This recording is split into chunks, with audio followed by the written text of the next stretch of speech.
नमो नमः छात्रों। आज विद्यालय से मैं निधि श्रीवास्तव संस्कृत की इस कक्षा में आपका स्वागत करती हूँ। छात्रों, पूर्व कक्षा में आप सब ने व्यायाम विषय के ऊपर काफ़ी चर्चाएं हम लोगों ने की। छात्रों, व्यायाम हमारे जीवन के लिए बहुत ही आवश्यक है। व्यायाम के बिना हमारा शरीर शिथिल पड़ जाता है। आपके पुराने समय, प्राचीन समय में भी आयुर्वेद के प्रसिद्ध ग्रंथ सुश्रुत संहिता के चिकित्सा शास्त्र में भी वर्णित किया गया है आपके व्यायाम के विषय में।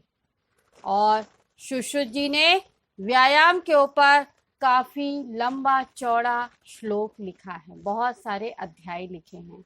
उसी में से 24वां अध्याय जो है वो आपके अध्याय में, आपके शेमुशी कक्षा 10th के भाग 2 में लिखा गया। तो छात्रों, आपको मालूम है कि व्यायाम करने से हमारा शरीर सुगठित और स्फूर्तिदायक होता है। और तो और छात्रों, हमको व्यायाम से सहने की शक्ति मिलती है, सहने की ताकत मिलती है और हमारे शरीर में बुढ़ापा भी जल्दी नहीं आता है। हमारे शरीर का जो हाड़ मांस है, यानी अस्थि वगैरह है, जो हड्डी वगैरह है, वो स्थिर होती हैं, जल्दी हमको बुढ़ापा छूता नहीं है छात्रों। और साथ ही साथ छात्रों, हमारे शरीर अगर हम व्यायाम करते हैं पैर ऊपर करके खड़ा करने वाला, तो हमारे शरीर में और हम शरीर में बताएं लथपथ पसीने से तरबतर होते हैं।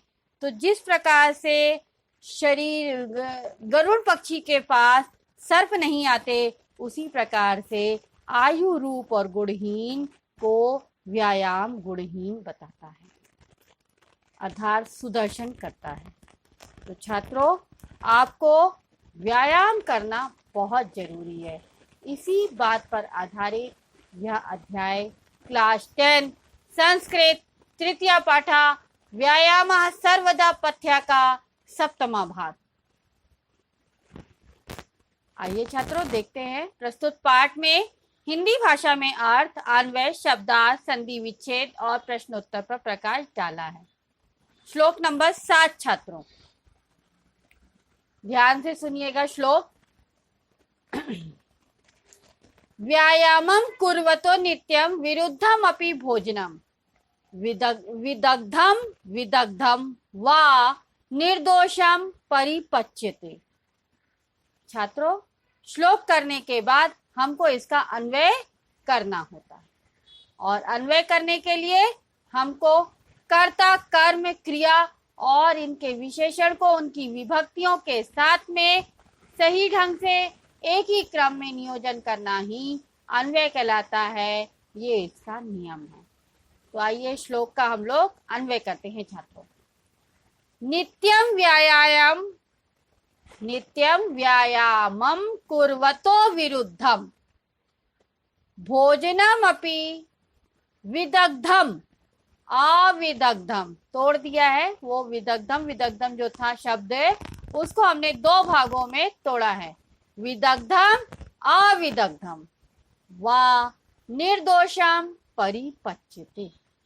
ठीक है छात्रों, ये श्लोक का अन्वय है। नाउ हम संधि विच्छेद इसमें थोड़ी सी दी गई हैं, उसको हम ध्यान से देखते हैं। विरुद्धम अपि, विरुद्धम प्लस अपि, विदग्धम क्या होगा? अन्वय में ही हमने तोड़ के बताया आपको, विदग्धम प्लस अविदग्धम। ठीक है। नौ छात्रों, हम शब्दार्थ को देखते हैं श्लोक में आए हुए कठिन वर्डों के। कुर्वतो का मतलब होता है करते हुए, विदग्धम यानी अच्छी तरह से पका हुआ, परिपच्यते यानी पच जाता है, और विरुद्धम यानी अपोजिट, विपरीत इसके। ठीक है। तो यहाँ पर अन्वय के माध्यम से हम लोग श्लोक का अर्थ सरलार्थ जानते हैं। नित्यम यानी रोज, हर दिन, प्रतिदिन। व्यायामम कुर्वतो यानी व्यायाम करने वाले। विरुद्धम यानी विपरीत, ऑपोजिट। भोजनम यानी भोजन। अपि यानी भी। विदग्धम यानी भली प्रकार से। विदग्धम यानी भली प्रकार से पका हुआ, अच्छी तरह से पका हुआ। अविदग्धम, अविदग्धम यानी बिना पका हुआ, मतलब अच्छी तरह से नहीं पका हुआ। विदग्धम मीन्स अच्छी तरह से पका हुआ भोजन, और अविदग्धम मीन्स अच्छी तरह से नहीं पका हुआ भोजन। वा यानी अथवा या। निर्दोषम यानी बिना दोष के, बिना किसी कठिनाई के। परिपच्यते यानी पचा जाते हैं या पच जाता है। तो क्या कह रहा है, कितनी बड़ी बात कह रहा है छात्रों। क्या कह रहा है कि नित्यम व्यायामम कुर्वतो विरुद्धम भोजनम अपि विदग्धम व अविदग्धम व निर्दोषम परिपच्यते। अर्थात रोज व्यायाम करने वाले मनुष्यों को अच्छा भोजन और खराब भोजन, यानी अच्छी तरह से पका हुआ भोजन और अच्छी तरह से ना पका हुआ भोजन, दोनों कैसा, बिना दोष के, बिना किसी कठिनाई के अच्छी तरह से पच जाता है, यानी हजम हो जाता है। ठीक है, तो क्या बता रहा है कि जो व्यक्ति व्यायाम करते हैं उनके लिए उनकी पाचन शक्ति इतनी मजबूत होती है, इतनी सुदृढ़ होती है कि वो पका और अधपका दोनों टाइप का भोजन बिना किसी कष्ट के, बिना किसी रोग के वो पचा जाते हैं, हजम कर जाते हैं। ठीक है छात्रों, समझ में आया इसका सार। आप एक बार अर्थ देख लीजिए कि हमेशा व्यायाम करने वाले मनुष्यों का विपरीत भोजन और अच्छी तरह पका हुआ अथवा कच्चा या अधपका खाना जो है वो बिना दोष रहित पच जाता है, मैंने बिना दोष के हजम हो जाता है। उनको कोई कठिनाई नहीं होती है भोजन को हजम करने में, चाहे उनको अच्छा दीजिए चाहे उनको बुरा दीजिए, वो सब प्रकार का भोजन हजम कर जाते। ठीक है छात्रों, तो आपको अर्थ इसका समझ में आ गया ना। आइए हम इसका प्रश्नोत्तर देखते हैं। प्रश्नोत्तर एक में सबसे पहले एक पदेन उत्तरत। व्यायामी जनः कीदृशं भोजनम परिपच्यते, यानी व्यायामी मनुष्य किस प्रकार का भोजन पचा जाते हैं। तो कैसा भोजन, विरुद्धम भोजनम।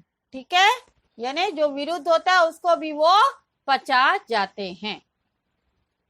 नाउ नेक्स्ट है व्यायामी जनः कदा व्यायामम कुर्वतः, यानी व्यायामी पुरुष कब व्यायाम करते हैं, कब, नित्यम, प्रतिदिनम, यानी रोज। जो मनुष्य रोज व्यायाम करते हैं वही भोजन को पचाते हैं। नाउ नेक्स्ट क्वेश्चन देखिए छात्रों, पूर्ण वाक्य क्वेश्चन।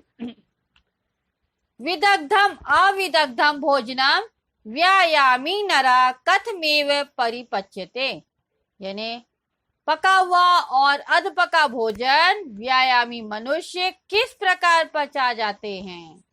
तो आंसर है विदग्धम अविदग्धम भोजनम व्यायामी नरा निर्दोषम परिपच्यते, यानी बिना दोष के पचा जाते हैं।